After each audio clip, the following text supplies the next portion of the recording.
அனைவருக்கும் வணக்கம். இன்றைக்கி நம்ம பார்க்க போகிற தலைப்பு நான் யார். ரமண மகரிஷி இந்த உலகத்திற்கு கொடுத்த மிகப்பெரிய ஒரு பொக்கிஷம் நான் யார் அப்படின்ற ஆராய்ச்சிங்க. இந்த ஆராய்ச்சி ரமண மகரிஷி லெவலுக்கு போனால் தான் நாம் ஆராய்ச்சி பண்ண முடியுமா? நான் யார்ன்றதை எப்படி தெரிஞ்சுக்கிறது? இதுக்கு பெரிய ஞானிகளினுடைய தொடர்பு, ஞான பாதை இந்த மாதிரிலாம் நம்ம இருந்தால் தான் அது முடியுமா?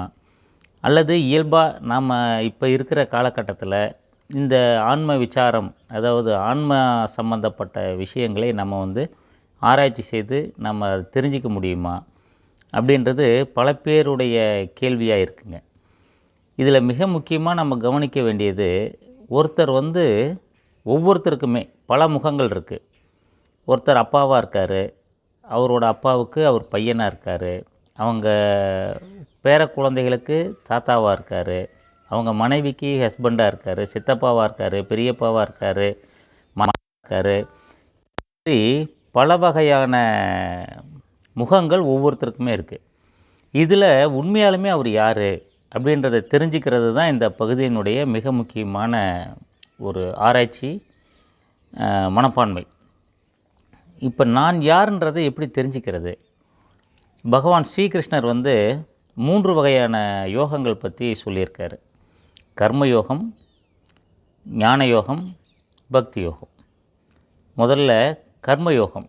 கர்மயோகம்ன்றது நம்மளுடைய கடமைகளை சரிவர 100% செய்கிறது. எந்த வேலை செஞ்சாலும் சரி அதை 100% மன திருப்தியோட முழு ஈடுபாட்டோடு செய்கிறது.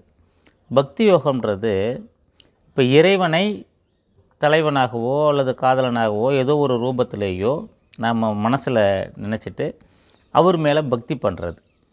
இதுக்கு நிறைய அடியார்கள், 64 நாயன்மார்கள், ஆழ்வார்கள், கபீர்தாசர், துளசிதாசர், இந்தமாதிரி நிறைய பேர் இருக்கிறாங்க.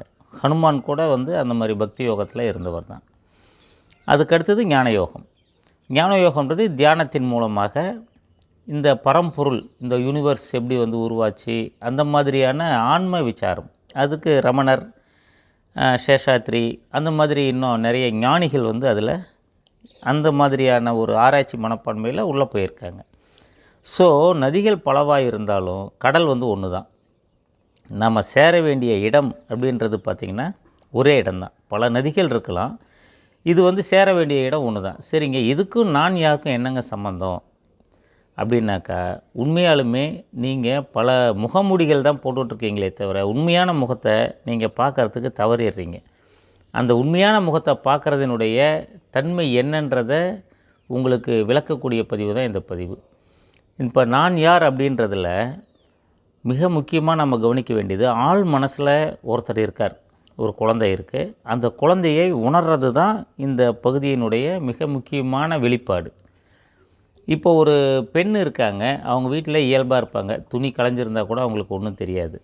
ஆனால் ஒரு ஆண் அந்த இடத்துக்கு வரும்போது டக்கு டக்குன்னு எல்லாத்தையும் சரி பண்ணிவிட்டு தான் பெண் அப்படின்றத அவங்க உணர்வாங்க. அப்போ தான் அவங்க தான் பெண்ணுன்றதை உணர்ந்து தன்னை சரி பண்ணிக்கிறாங்க, ஆடைகளை சரி பண்ணிக்கிறாங்க, தலையை சரி பண்ணிக்கிறாங்க, போய் முகத்தை பார்த்து கொஞ்சம் சரி பண்ணிக்கிறாங்க.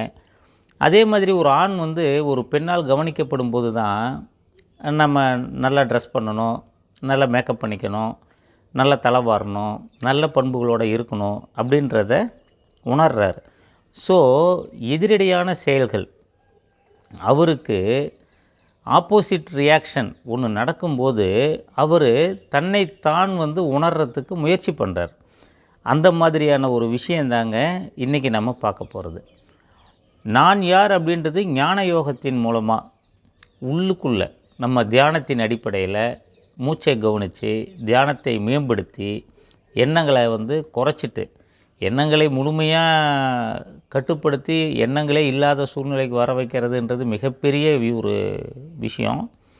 அதை முடியலன்னா கூட எண்ணங்களை குறைத்து நாம் ஒரு வெட்ட வெளியில் இருக்கும்போது, வெட்ட வெளின்னு சொல்லும்போது எந்த விதமான எண்ணங்களினால் ஏற்படக்கூடிய துன்பங்கள், துயரங்கள் இல்லாத நிலை, அதை தான் வெட்டவெளி நிலைன்னு சொல்கிறோம். எண்ணங்கள் வரும் போகும், அது க்ளவுட்ஸ் மாதிரி அது பாட்டுக்கு போயிட்டு இருக்கும். அதை நம்ம கவனிச்சுட்டு அதன் மூலமாக வரக்கூடிய துன்பங்களையும் துயரங்களையும் இன்பங்களையும் நம்ம தூய்க்காமல் இருக்கிற நிலை வெட்டவெளி நிலை. அந்த நிலையில் இருக்கும்போது நம்மளுடைய ஆன்மா வந்து வெளிப்பட்டு நம்ம யார் அப்படின்ற ஒரு உண்மையை நமக்கு தெரியப்படுத்துது அப்படின்றது ஒரு கருத்து. இது ஞானியர்களுடைய பாதை. நாம் எப்படி அந்த பாதையை அடையிறது? அதுக்கு தாங்க கர்மயோகம் சொல்லியிருக்காரு. கர்மயோகம்ன்றது என்னென்னா, உங்களுடைய கடமைகளில் உங்களை கரைத்து கொள்ளும் பொழுது, உங்களுடைய கடமைகளில் உங்களை நீங்கள் வந்து ஒரு ஆகுதின்னா நீங்கள் அதில் வந்து உங்களுடைய எண்ணங்களை எரிக்கும்போது நீங்கள் யாருன்றது உங்களுக்கு தெரியும். ஏன்னா எண்ணங்களை குறைத்தால் நீங்கள் வந்து யாருன்றது உங்களுக்கு உங்கள் ஆன்ம சுயம் பிரகாஷ் வந்து தெரியும் அப்படின்னு சொல்கிறாங்க. ஸோ நீங்கள் எந்த வேலை செய்கிறீங்கனாலும் சரி தான், சாக்கடை க்ளீன் பண்ணாலும் சரி தான், ஒரு டாக்டராக இருந்தாலும் சரி தான், இன்ஜினியராக இருந்தாலும் சரி தான், மிகப்பெரிய தொழிலதிபராக இருந்தாலும் அவருடைய வேலைகளில் முழு ஈடுபாட்டோட முழு அக்கறையோடு செயல்படும்போது அவருடைய எண்ணங்கள் கரைந்து அந்த தொழிலாகவே அவர் மாறும் பொழுது அவர் வந்து தான் யார்ன்றதை உணர்றாரு. இது ஒரு வகையான உணர்தல். செய்யும் தொழிலே தெய்வம், அதுதான் வந்து அந்த ப்ராவர்பு வந்து வந்ததுக்கான அர்த்தம் வந்து செய்யும் தொழிலே தெய்வம். இதன் மூலமாக நம்ம அடைய முடியும். அதுக்கடுத்தது பக்தி யோகங்க. இப்போ இறைவனுடைய காட்சி 64 நாயன்மார்கள், ஆழ்வார்கள், கபீர்தாசர், துளசிதாசர், ஹனுமான், இவங்க எல்லாருமே பார்த்திங்கன்னா இறைவனுக்குள்ளே தன்னை கரைச்சிக்கிட்டாங்க. பக்தின்ற ஒரு ஆயுதத்தின் மூலமாக இறைவனுக்கு சேவை செய்வது அல்லது அவர் சம்பந்தப்பட்டவர்களுக்கு சேவை செய்வதன் மூலமாக தன்னை கரைத்து கொள்ளும் பொழுது அந்த எண்ணங்கள் சுத்தமாக கண்ட்ரோல் ஆகி அவங்களும் அந்த வெட்ட வெளியில் பிரயாணம் பண்ணுறாங்க. அப்படி பிரயாணம் பண்ணும்போது அவங்களும் தான் யாருன்றதை கண்டுபிடிக்கிறாங்க. இந்த தான் யார் அப்படின்றத கண்டுபிடிக்கிறது ஏன் அப்படின்னா, அதுதாங்க இந்த ஆன்மீக பாதையினுடைய முதல் கேட். அந்த கேட்டை நீங்கள் ஓப்பன் பண்ணிங்கன்னா தான் அடுத்தடுத்த ஆன்மீக பிரயாணத்துக்கு நீங்கள் பிரயாணப்பட முடியும். ஸோ உங்கள் தொழில் எதுவாக இருந்தாலும் அதில் நீங்கள் கவனம் செலுத்துங்க. இல்லை பக்தி மூலமாக நான் வந்து இறைவனை வந்து எண்ணங்களை கரைத்து இறைவனை அடைய போகிறேன்னா அதன் மூலமாக பண்ணுங்கள். அல்லது தியானத்தின் மூலமாக உங்களுக்கு எந்த பாதை வந்து சிறப்பானதுன்னு தோணுதோ அந்த பாதையில் நீங்கள் கட்டாயம் ஏதாவது ஒரு பாதையை செலக்ட் பண்ணி பிரயாணம் பண்ணுங்கள். இந்த 3 பாதையில் கட்டாயம் ஒருத்தர் வந்து இருக்க முடியும். இதை செலக்ட் பண்ணி நீங்கள் உள்ளே போகும்போது நீங்கள் யாருன்றது உங்களுக்கு தெரியும். அப்போது உங்களுடைய சக்திகள் என்னன்றது உங்களுக்கு தெரிய வரும். இந்த சக்திகள் வந்து அதிகமாகும்போது உங்களுடைய வாழ்க்கை முறையே மாறிவிடுங்க. இந்த பிரயாணத்தை நீங்கள் ஆரம்பிச்சிங்கனாவே உங்களுடைய நோய்த்தன்மை, உடல் தன்மை எல்லாமே மாறுறதை நீங்கள் அனுபவபூர்வமாக உணர முடியும். முயற்சி பண்ணி பாருங்கள் நண்பர்களே. மறுபடியும் இன்னொரு நல்ல பதிவில் சந்திப்போம். மிக்க நன்றி. தேங்க்யூ. பாய்.